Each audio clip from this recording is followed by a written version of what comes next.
Assalamualaikum warahmatullahi wabarakatuh.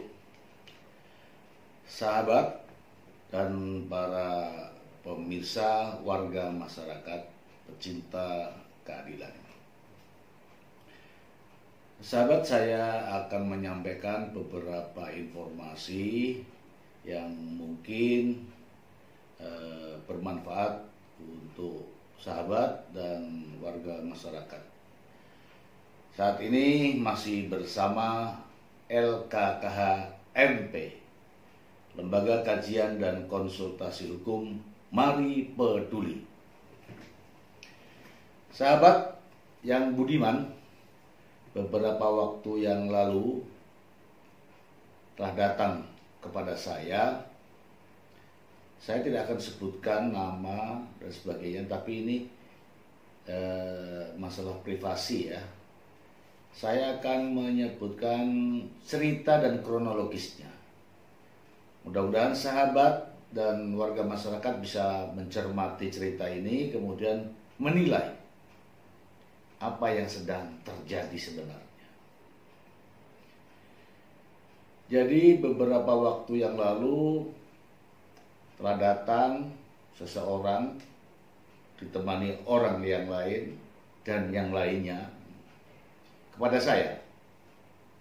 Ceritanya begini sahabat. Ada mobil miliknya, yaitu truk, kemudian digunakan oleh dua orang, ya, inisialnya A dan B, katakanlah begitu ya. Kemudian A dan B ini berangkat membawa truk keluar kota, keluar provinsi,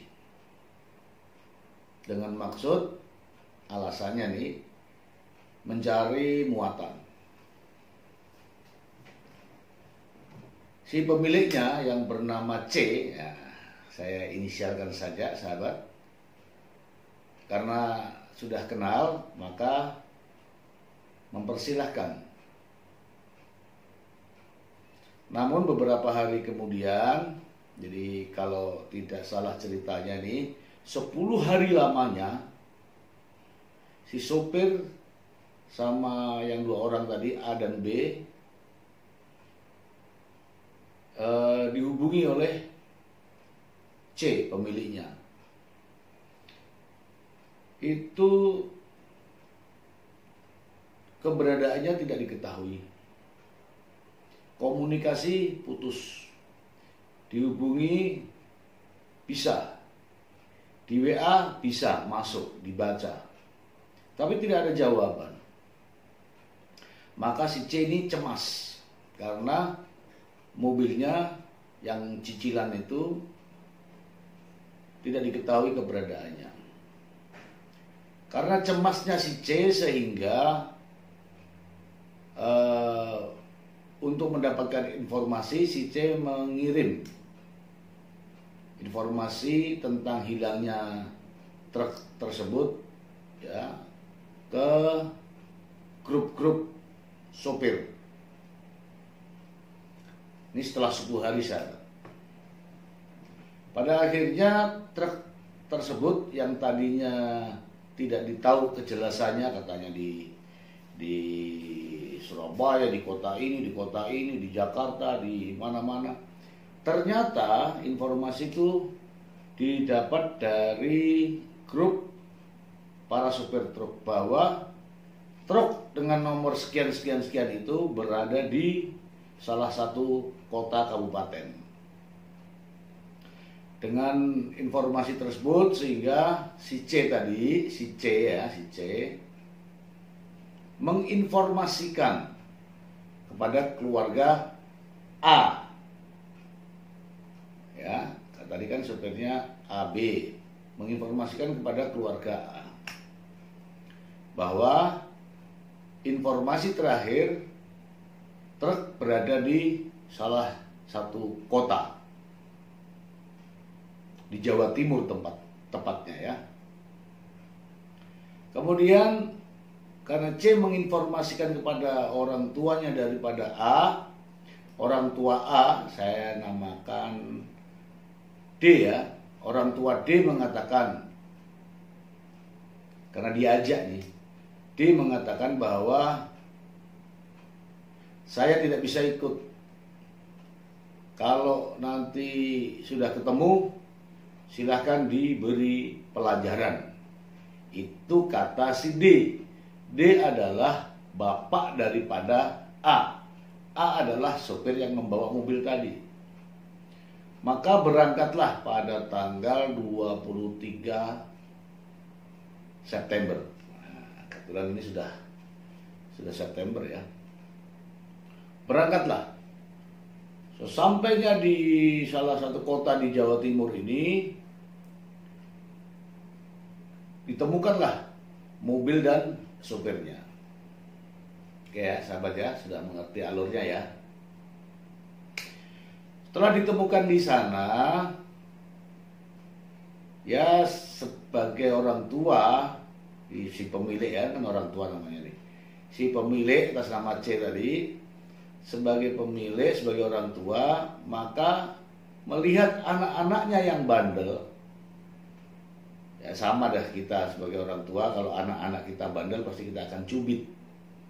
Sama juga dia, si C ini menampar AB tadi. Tidak ada masalah karena memang pelajaran bagi anak, ya kan, sama orang tua mencubit anak. Nah ini sama juga sama bos sama anak buah. Sesampainya di sana sudah melakukan cek mobil dan seterusnya, kemudian ini sebenarnya terpenuhi unsur pidananya, yaitu penggelapan truk bagi saya ya. Tapi si C ini tidak mau menyusahkan AB, sehingga menyampaikan kepada AB tadi, si C ini, nah, ini pulangnya truk bagaimana? Kamu ada uang nggak? Nah, ditanyakan oleh si C kepada AB ini. A menjawab, saya tidak ada uang Pak, kepada C. Kemudian A berinisiatif untuk meminta uang kepada D, bapaknya. Dan D tidak banyak komentar, D mengirimkan uang. Ya, sudah tahu alurnya sahabat ya. Jadi tidak bertanya macam-macam, D mengirimkan uang untuk A melalui rekening melalui rekening C. Nah, jadi D mengirimkan uang kepada A melalui rekening C.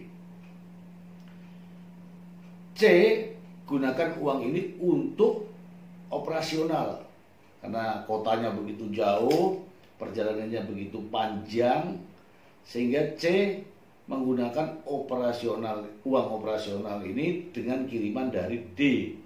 Itu pun digunakan juga oleh A dan B. Singkat cerita sahabat, tanggal 24, ya kan 23 nih, 23 ditemukan, 24 kembali, sampailah di rumah masing-masing. Tidak ada masalah apa-apa. A dan B bisa bekerja, beraktivitas, C juga menjalankan aktivitasnya masing-masing. Ini tanggal 24 ya sudah sampai. Tiba-tiba sahabat, 1 bulan setelah itu C dapat panggilan dari kepolisian. Nah, saya tidak sebutkan mana ya, sahabat ya, sudah saya jelaskan tadi di depan. Tiba-tiba C mendapat surat panggilan dari kepolisian. Ini resmi. Dasarnya adalah ini 1 bulan, jaraknya 1 bulan setelah pulang ya. Nah, C mendapat surat panggilan resmi dari kepolisian. Tuduhannya di dalam surat ya yang disampaikan kepada saya bahwa atas pengaduan Bapak D tadi, orang tua dari AB tadi mengadukan bahwa C telah melakukan satu, jadi banyak tuduhannya nih. Satu, pemerasan, ya kan? Dua, penipuan. Tiga, penggelapan. Ini pengaduannya di kepolisian. Ingat, C adalah pemilik truk yang selama 10 hari dicarinya ditemukan pada hari ke-11. Kemudian si C menghadiri panggilan tersebut. Sesampai di kantor polisi, si C dituduh tadi pemerasan, penipuan, penggelapan. Jadi 3 tindak pidana sekaligus dituduhkan. Saya bacakan sahabat. Untuk pemerasan, pasalnya begini. Barang siapa dengan maksud hendak menguntungkan diri sendiri atau orang lain dengan melawan hak, memaksa orang dengan kekerasan atau ancaman kekerasan supaya orang itu memberikan barang, yang dimaksud barang ini uang ya sahabat ya, yang sama sekali atau sebagiannya termasuk kepunyaan orang itu sendiri, kepunyaan orang lain, atau supaya orang itu membuat hutang atau menghapus piutang, dihukum karena memeras dengan hukuman penjara selama-lamanya 9 tahun. Yang dimaksud memeras ini adalah uang yang dikirim tadi. Uang yang dikirim kepada anaknya melalui rekeningnya C. Ini tuduhannya. Kemudian tuduhan berikutnya adalah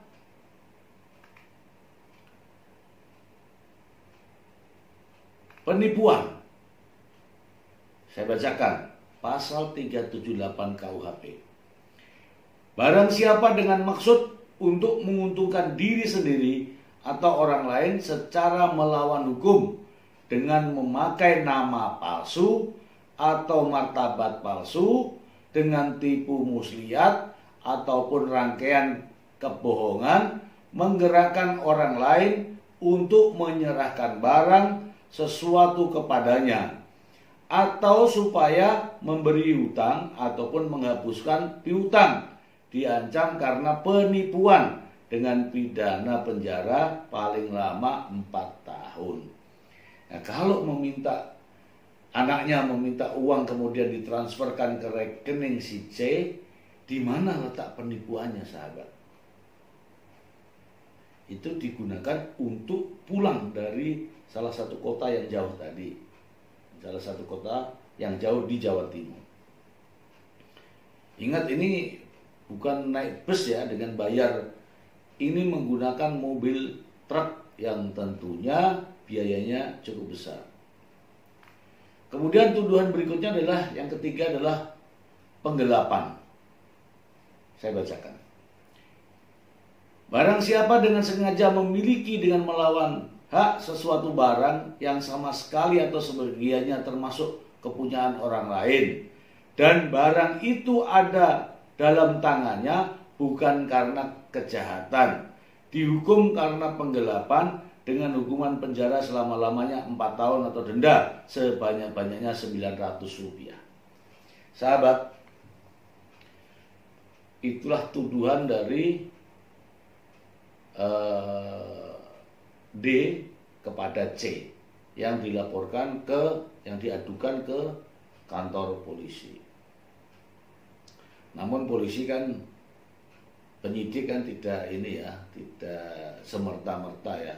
Dia melakukan penyelidikan dengan teliti bahwa unsur-unsur tuduhan tadi tidak mampu dibuktikan. Namun D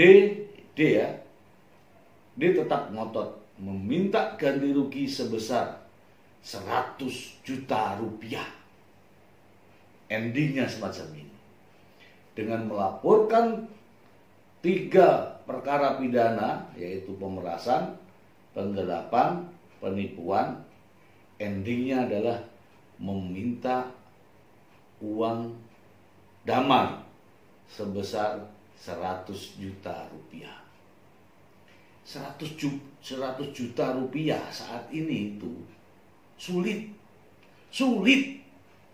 Itu besar sekali. Sementara yang ditransfer tadi hanya 5 juta. Itu pun untuk biaya pulang anaknya. Ini yang diingat sahabat. Jadi ada permintaan uang damai sebesar 100 juta rupiah. Sekali lagi sahabat, 100 juta rupiah. Nah, ada lagi intrik di balik ini semua. Kemudian ditawar oleh keluarga C tadi. Ditawar nih, nawarnya begini nih. Ini masih baik ya, masih baik karena nawar. Janganlah 100, karena tidak mau ribut nih ya. Janganlah 100, 30 juta saja. Kemudian D, yang mengadukan tadi, tidak bisa mengambil keputusan sendiri. Ternyata dia menelpon seseorang untuk meminta pendapat karena C menawar 30 juta. Di balik telepon antara D dan seseorang itu, di balik telepon suaranya mengatakan jangan mau. Kalau mau 65. Turun dari 100 ditawar 30, kemudian turun menjadi 65. Bukan 65 ribu sahabat, 65 juta rupiah.